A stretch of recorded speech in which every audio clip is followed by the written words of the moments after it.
Namaste friends. In this video, we'll see how CT scan and CM interpretation of a calculi is very important so as not to miss any small residual calculi.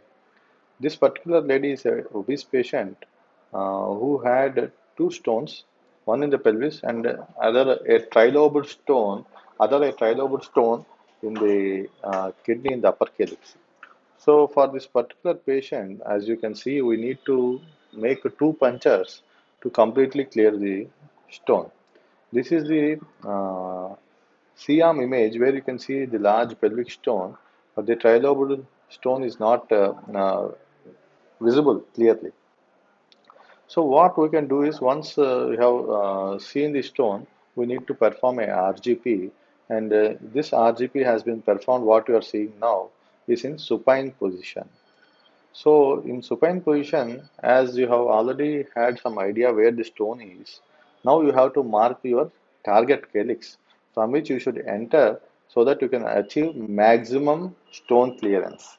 So this particular patient, yes, this is the calyx that I have chosen so that it will help in clearing the maximum amount of the stone burden.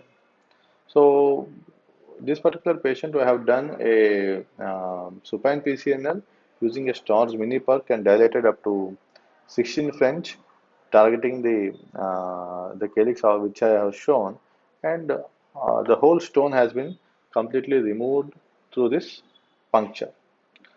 So it is pertinent now that once you feel that you have completely removed the stone, you have to walk through the renal pelvis and possibly into the other calyces to see if there are any residual fragments. And sometimes what happens is when you are trying to fragment and fragmenting with a lithotripter, some of the fragments fly and get relocated into different calyces. So a walk into the other calyces is very important, and also it is pertinent that you have to make a careful observation, like I have done in this particular case under the C arm. If it is a radio opaque stone, you can pick up a small residual fragment which is shown just below the sheath, nephroscope sheath. So this residual fragment was actually hiding in a clot, so which I could not initially identify when I was seeing with my nephroscope. I thought it was a small clot and ignored it. But under CM, under careful observation, I could find a large piece of fragment which was successfully removed.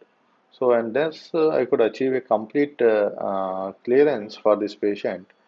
And I have the practice of instilling some amount of contrast from the in giving nephrostomy some tube. valuable This will help. information, like if there is any pleural injury, if there is any other injuries also. Apart from that, if there are any radio opaque densities, they can be seen as a filling defects. So we can again go inside, have a relook, and remove if there are any residual fragments. So this is how you have to interpret your CT scan and your C-arm imaging, and to have a complete clearance, it is prudent and imperative that you have to walk through all the cases and have a thorough inspection under the C-arm to avoid any leftover fragments. Thank you everyone.